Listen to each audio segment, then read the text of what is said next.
Hello everyone, Mike1217 here, welcome back to Let's Play The Legend of Zelda Skyward Sword. And in this episode, we are going to begin the first temple of the game. Finally, 11 episodes in, we're finally doing a dungeon. And I am psyched to do this one, because, like I said at the end of the last episode, the dungeons in this game are quite fantastic. They really are. This game probably overall, it really does compete pretty strongly with Majora's Mask and having the best 3D dungeons in the series. I think it might actually outdo Majora's Mask, but that's mostly because it has more temples. I still am going to say I think Majora's Mask dungeons are a little bit, just like, of their individual quality, if you know what I mean, like if you were to compare the best dungeon in Majora's Mask to the best dungeon in this game, I would say Majora's Mask wins, but, just bottom line, this game has amazing dungeons. Let's just say that. I'm not going to start a big debate on which game has the best dungeons, but I just want to say that this game has amazing dungeons. Let's just say that. And this is a great start. This really is a good first dungeon, because it does have its good puzzles to it. Like, a lot of first dungeons is just, like, extremely straightforward and boring. This one does have some pretty good puzzles. And while it's not as complex as Majora's Mask first dungeon, Woodfall, it's still rather complex for a first dungeon. Especially also considering that this game has 6 dungeons, whereas Majora's Mask had 4. So, that's enough of the Majora's Mask comparisons. I don't know why I'm doing that, but I don't know, I just felt like it. Looks like we have a secret up here. Actually, I think you have to go this way because we have a barred door here. Again, second playthrough ever, so I don't really do any practice runs or anything. I probably don't want to climb that, because that guy's going to be waiting up there for me. I just want to hit that switch behind him. I don't really care about killing the Deku Baba. I guess that's what they want you to do, is to shoot that with your slingshot and not climb up and get it.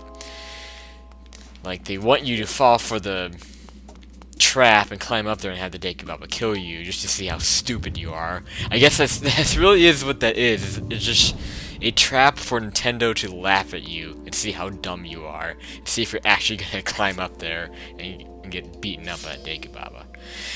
Okay, so this is kind of cool. With these eyes, the eye will follow the way your sword moves. So what you want to do is you just spin it around.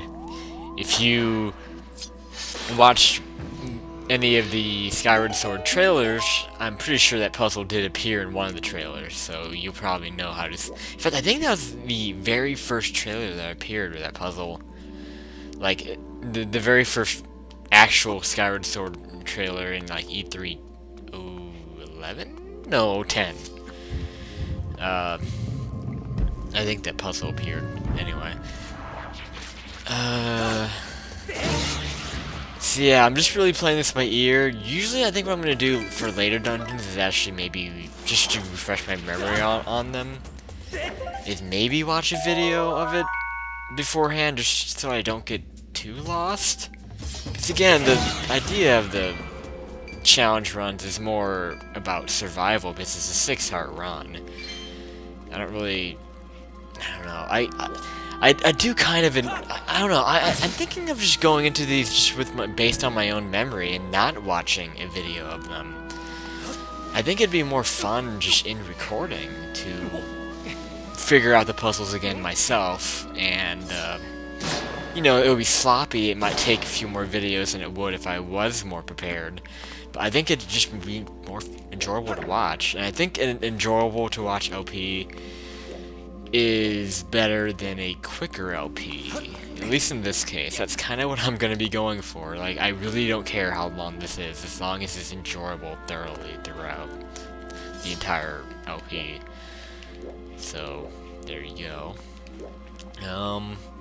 So I think right there all I did was really just create a shortcut back to the beginning, or really from the beginning back into this room. Again, that's something you can see throughout the entire game, is shortcuts from earlier parts of dungeons and areas. I don't know what's different about this green guy, by the way.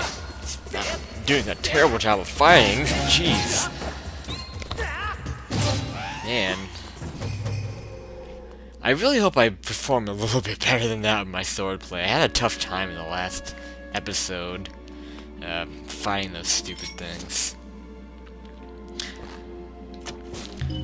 So that's just gonna open what's in front of me. We have a few paths we can go into here, so I want to check them. I want to see. Okay, so there's a closed door that I can't do anything about, and the locked door there. Okay, I do remember this. This is something that First Dungeons seem to like to do a lot. Just have really simple four-way paths. I don't know. I just they seem very symmetrical. Like that's just how I always felt about First Dungeons. Is they always seem very symmetrical. Or maybe I'm just completely off on that. I can't even back that argument up. Never mind. Just forget I said that. Are we gonna? Oh shit. I'm kind of not a big fan of the first-person mode, by the way, because you actually control it with your Wiimote. I would prefer to actually control this with the control stick. I'll be honest there. That's one of the few things with the motion controls that I'm not a big fan of, is controlling first-person with the Wiimote. Dousing, maybe, I don't know. I think dousing you should also just be able to control with the normal, yeah, just the control stick. That's just my opinion. I just don't think it's necessary having to move the Wiimote in order to move your first person. There is one benefit that comes out of it though, is that when you're in first person you can still move Link around. Like that's what the control stick does when you're in first person, is you can actually move Link around. So I guess that's the benefit of it. And it does come in handy when you're trying to use items. Like when we get the bow and arrow later on. I mean, that's not a spoiler, it's in every game. But yeah, like it's really useful for, well, even like the slingshot. Like, you know, the slingshot you can just, you know, you aim it with the Wiimote, but you can move around with the control stick. So I guess that is kind of nice. I will admit that, but still, it's kind of awkward. It's to just, like, if you just want to stand there and look around, then it can be kind of,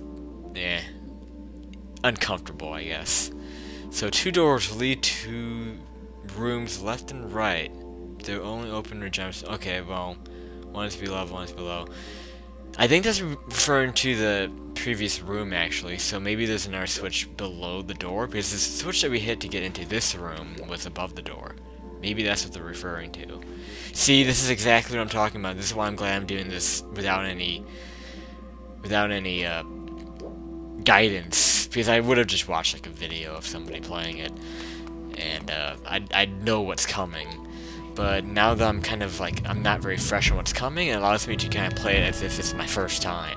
Even though I do remember, I mean, inevitably I will remember things, and I will solve them quicker than I did my first time. But still, it'll add kind of a nice, not really blind experience, but blurry experience? Is that, I'm just trying to come up with the good word for that. Blurry. A blurry LP. I'm going to be the first person to coin the term blurry LP, and that would be playing a game for the first time in like a long time. That's kind of what my Donkey Kong 64 LP was. That was my first time playing through that game since I was like 10 years old, and it was really enjoyable because of that. Because it was just me reacquainting myself with the game I haven't played in a long time. And I think that's kind of my favorite way of doing LPs, actually, is reacquainting myself with games I haven't played in a long time. Now, granted, this definitely doesn't really qualify as one of those games, because this game's only like a little over a year old, so I still have a pretty fresh memory of it. But still, I've only played through it once. Okay, so here, actually, you don't have to worry about the Skulltulas. What you want to do here is you use your slingshot and hit down these vines you want to swing on, and that's how you get across. I remember this one stumped me. I tried doing it the hard way and taking out the Skulltulas, then I noticed the vines. So, yeah. I think there is stuff below here, though, but I'm not gonna really bother with it. Okay, so we have one of these four-way guys. Let's take them out. I think there's... Are these just 2 hits? I'm trying to predict where he's gonna open. They don't alter. It's random how they do it. They don't like alternating or anything. Man, I'm doing a terrible. Ugh. Yeah, it's 3 hits. Or maybe 4 hits. Can you kill this thing? I'm hitting him, like, this is awful! Jesus! Man, that was awful, but I was swinging in the right direction. I don't know what was going on there. I really don't. Okay, let's see what this sign says. In dungeons, you really do want to read signs, because they will give you pretty good clues on how to solve puzzles. And sometimes it's necessary. Like, well, no, all the time it's necessary. It'll be hard for you to figure out things without reading the signs. So it is a good idea to read these, because you're probably not going to figure it out otherwise, actually. Okay, so this one's basically just saying that an X on the temple map will be important. I didn't really read that, but I just noticed the X and I saw temple map. I kind of do remember this. Once we go through here, we will get the dungeon map.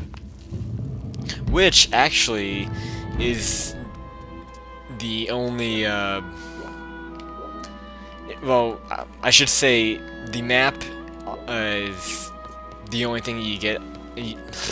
Man, I'm not wording that right at all.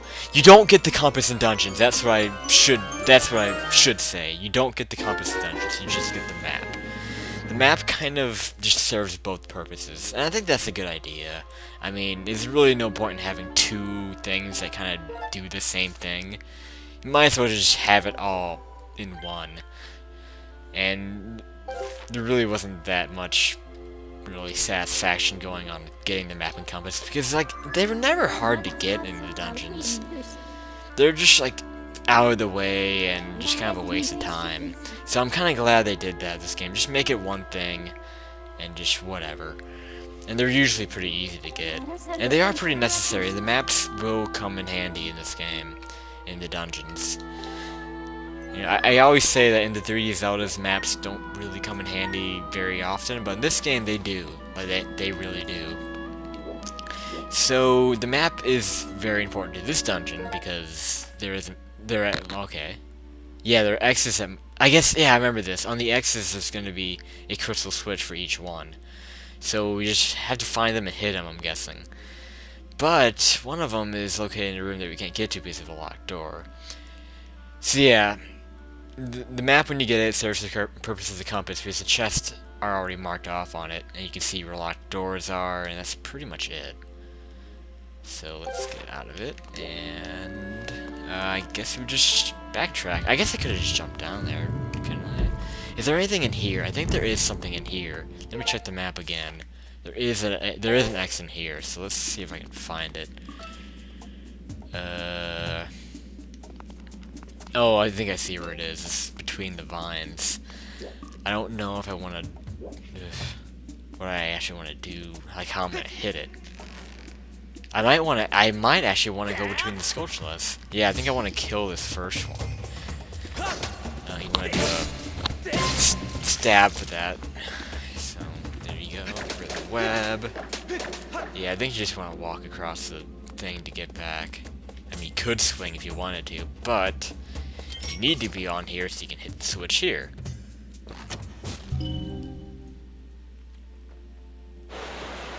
Oh, that's gonna raise the water. I do remember this. I don't remember exactly what it does. I think it allows us to access something. I don't know. We'll figure it out as we go.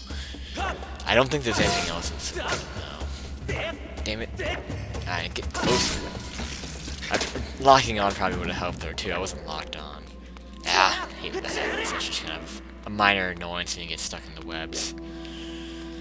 I'm just paranoid about this room. I feel like there's something in here.